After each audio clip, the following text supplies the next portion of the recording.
नमस्कार, मी Geetanjali Thorat. C press news digital मराठीमध्ये आपल्या सर्वांचे मनपूर्वक स्वागत. सर्वप्रथम सर्वांना स्वातंत्र्य दिनाच्या हार्दिक शुभेच्छा. आज 15 ऑगस्ट. देशभरात स्वातंत्र्य दिनाचा उत्साह आणि देशभक्तीचा माहोल पाहायला मिळत आहे. याच निमित्ताने आज आपण जाणून घेणार आहोत जेन झी आणि जेन अल्फा यांचे विचार, त्यांची भूमिका आणि भारताच्या भविष्याबद्दलचे त्यांचा दृष्टिकोन. आज या विशेष संवादासाठी आपल्यासोबत आपल्या कार्यक्रमात उपस्थित आहेत ऐतिहासिक काळाराम मंदिराचे भक्त चारुदत्त थोरात. चारुदत्तजी, सर्वात प्रथम आपले या कार्यक्रमामध्ये मनपूर्वक स्वागत. चारुदत्तजी, आज आपण पाहतोय की जेन अल्फा आणि जेन झी पिढी ही आपल्या हक्कांसाठी आवाज उठवणारी, प्रश्न विचारणारी आणि बदलाची अपेक्षा करणारी पिढी आहे. आपण एक स्वतः जेन झी आहात, तर आपल्याला काय वाटतं आजच्या तरुणांनी आपल्या हक्कांसाठी आवाज उठवताना आपल्या देशाच्या कर्तव्य आणि जबाबदारी यांचा समतोल कसा साधायला हवा? स्वातंत्र्यानंतर फक्त आवाज उठवणं पुरेसं आहे का, की देशाच्या भवितव्यात आपली भूमिका आणि योगदानही तितकंच महत्वाचं आहे? धन्यवाद. आपण पुनश्च एकदा मला या कार्यक्रमात बोलवल्याबद्दल. सुमारे 200 वर्षांच्या पारतंत्र्यानंतर भारताची सुटका झाली. भारताला 15 ऑगस्ट 1947 रोजी ब्रिटिशांच्या राजवटीतून स्वातंत्र्य मिळाले. हा दिवस दरवर्षी भारतात स्वातंत्र्य दिन म्हणून मोठ्या उत्साहात साजरा केला जातो.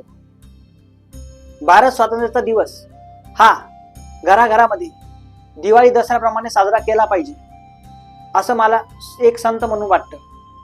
सत्यशोधक संत परंपरेच्या दृष्टिकोनातून भारतीय स्वातंत्र्य लढ्याची ही प्रेरणा घराघरात पोहोचायला हवी आणि या प्रेरणेतून जनमानसांमध्ये खऱ्या अर्थाने एक आदर्श उभा राहायला हवा असं मला वाटतं. थोरा माणसांची चरित्रे, महापुरुषांची चरित्रे हे मनुष्याच्या मनाला, मानवी मनाला खऱ्या अर्थाने एक आव्हान निर्माण करतात आणि एक विवेकाचं सामर्थ्य उत्पन्न करण्यास ती प्रेरणा देतात. विवेकशील चरित्रे ज्यामध्ये स्वामी विवेकानंद, महात्मा गांधी, बाबासाहेब आंबेडकर, पंडित जवाहरलाल नेहरू या सर्व महापुरुषांचं योगदान आपल्या इतिहासामध्ये अमोल आणि खऱ्या अर्थाने अनमोल आहे असं मला वाटतं. खऱ्या अर्थाने भारत स्वातंत्र्य लढ्याचा विचार करता आणि 15 ऑगस्ट 1947 रोजी जी खऱ्या अर्थाने भारत स्वातंत्र्याची एक मुहूर्तमेढ रोवली गेली, एक खऱ्या अर्थाने एक चळवळ रोवली गेली. त्या चळवळीतून भारतीयांना सत्य, अहिंसा, सत्याग्रह, ब्रह्मचर्य, अस्तेय, अपरिग्रह, शरीरश्रम, आस्वाद, अभय, सर्वधर्म समभाव, स्वदेशी, अस्पृश्यता निवारण, ग्रामस्वराज्य या संकल्पना उदयास आल्या. महापुरुषांनी मानवाला खऱ्या अर्थाने मानव मुक्तीचा संदेश दिलेला आहे. स्वातंत्र्य, समता, बंधुता, न्याय, हक्क, अधिकार यांची जाणीव करून देणे हे आज गरजेचे आहे. कारण यातूनच खऱ्या अर्थाने मानवाची एक अभिवृद्धी विकासनशील अशा दृष्टीने होऊ शकते असे मला वाटते. ज्या ज्या महापुरुषांनी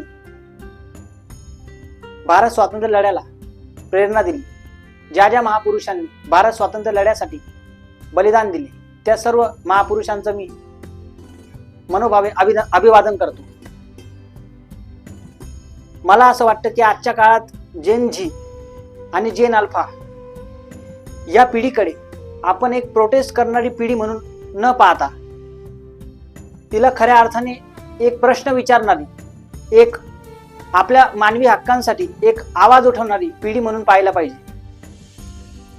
खऱ्या अर्थाने व्यवस्थेकडून उत्तरं मागणे, व्यवस्थेला प्रश्न विचारणे, व्यवस्थेला जाब विचारणे आणि आपल्या हक्कांसाठी प्रयत्न करणे हा एक लोकशाहीचा भाग आहे, लोकशाहीचा घटक आहे. लोकांनी लोकांसाठी निर्माण केलेले शासन म्हणजे लोकशाही आणि लोकशाहीची जी चळवळ आहे ती खऱ्या अर्थाने जर आपल्याला उन्नत करायची असेल तर प्रश्न विचारा आणि प्रश्न विचारण्यातून आपली उत्तरं मिळवा हा घटक आपल्याला इथे मोलाचा ठरेल. भारतीय स्वातंत्र्य लढ्यामध्ये ज्या ज्या महापुरुषांनी योगदान दिलं, त्या महापुरुषांनी आपल्याला भारतीय स्वातंत्र्य तर दिलेच, भारतीय संविधान तर दिलेच. भारतीय संविधानामध्ये ज्याप्रमाणे स्वातंत्र्याचे हक्क आहेत, त्याचप्रमाणे मार्गदर्शक तत्वही आहेत, त्याचप्रमाणे कर्तव्यही आहेत. देशाकडून आपल्याला काय मिळायला हवं हा प्रश्न आपण विचारतोच, पण देशासाठी आपण काय करू शकतो हाही प्रश्न प्रत्येक तरुणाने विचारला पाहिजे. प्रभू श्रीरामाचं जर चरित्र आपण जर पाहिलं तर प्रभू श्रीरामाच्या एकंदरीत संपूर्ण जीवन चरित्राकडे पाहत असताना आपल्याला त्यातून कर्तव्य, संयम, त्याग, अहिंसा, अस्तेय, सत्य या सर्व संकल्पनेचा आपल्याला एकंदरीत अभ्यास होत असतो. खऱ्या अर्थाने एक जबाबदारीची शिकवण प्रभू श्रीरामाच्या चरित्रातून आपल्याला मिळत असते. परिस्थिती कितीही कठीण असली तरी आपल्या कर्तव्यापासून मागे हटायचं नाही.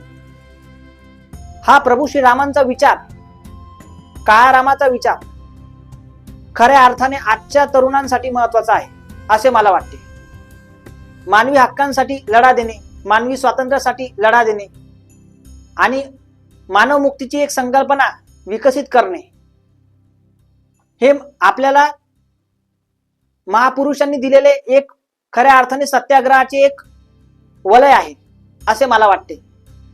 आजचा काळ हा 21व्या शतकाचा आहे. आजची तरुणाई तंत्रज्ञानाच्या युगात जगते आहे. तिच्याकडे प्रश्न विचारण्याची ताकद आहे. माहिती मिळवण्याची वेगवेगळी साधने आज उपलब्ध आहेत आणि बदल घडवण्याची ऊर्जाही आजच्या तरुणांकडे आहे. पण या शक्तीचा वापर केवळ विरोधासाठी होता कामा नये, तर त्यातून एक सकारात्मक परिवर्तन घडले पाहिजे, त्यातून एक सकारात्मक प्रबोधन घडले पाहिजे, एक मार्गदर्शन घडले पाहिजे, व्यसनमुक्तीचा आदर्श यातून सिद्ध झाला पाहिजे.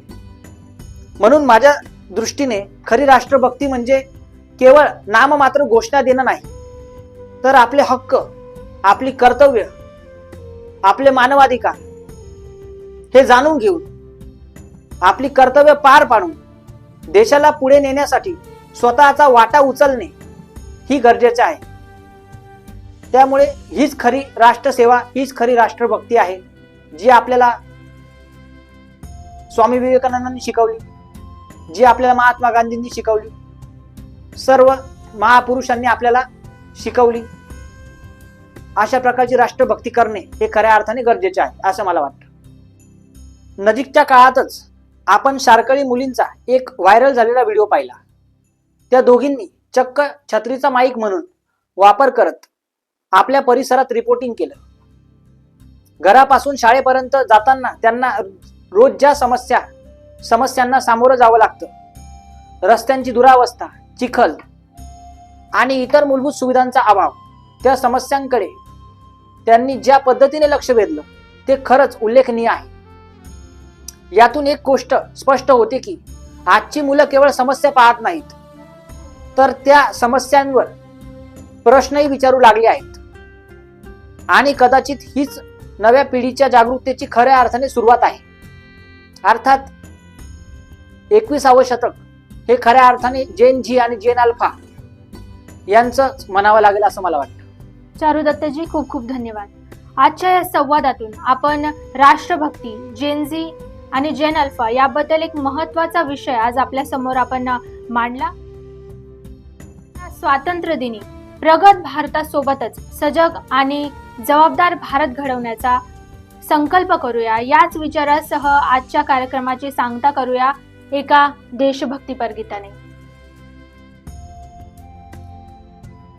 नि सा रे म प रे म प नि सा नि प म रे सा नि रे सा नि रे सा नि रे सा सा सा सा सा. ए प्यारी भारत माँ तेरे हम गीत गाते हैं, ए प्यारी भारत माँ तेरे हम गीत गाते हैं, गुनगुनाते हैं खुशी से गीत गाते हैं, गुनगुनाते हैं खुशी से गीत गाते हैं, ए प्यारी भारत माँ तेरे हम गीत गाते हैं. हे प्यारी भारत माँ, प्यारी भारत माँ, हे प्यारी भारत माँ, प्यारी भारत माँ। सा सा सा सा नि सा नि प नि प नि प म प प प प म प म प म रे नि रे सा सा स्वर लहरों का गूंजन माँ जर जर जरते झरनों में, स्वर लहरों का गूंजन माँ जर जर जरते झरनों में। हंसी खुशी का नर्तन माँ थिरक थिरक किया मोरों ने, हंसी खुशी का नर्तन माँ थिरक थिरक किया मोरों ने। स्वतंत्रता का विजय गान हम, स्वतंत्रता का विजय गान हम जोर से गाते हैं। प्यारी भारत माँ तेरे हम गीत गाते हैं। हे प्यारी भारत माँ, प्यारी भारत माँ, हे प्यारी भारत माँ, प्यारी भारत माँ। सा नि सा नि प नि प नि प म प प प प म प म रे नि रे सा जीना हमने सीखा माँ छत्रपति शिवराजा से, पढ़ना हमने सीखा माँ बाबा साहब अम्बेडकर से, मरना हमने सीखा माँ शेर शंभू राजा से। जीना मरना तेरे कारण, जीना मरना तेरे कारण शपथ उठाते हैं। प्यारी भारत माँ तेरे हम गीत गाते हैं। हे प्यारी भारत माँ, प्यारी भारत माँ, हे प्यारी भारत माँ, प्यारी भारत माँ। सा नि सा नि प नि प नि प म प प प प म प म रे नि रे सा। हे प्यारी भारत माँ तेरे हम गीत गाते हैं, गुनगुनाते हैं खुशी से गीत गाते हैं, गुनगुनाते हैं खुशी से गीत गाते हैं। हे प्यारी भारत माँ तेरे हम गीत गाते हैं। हे प्यारी भारत माँ, प्यारी भारत माँ, हे प्यारी भारत माँ, प्यारी भारत माँ।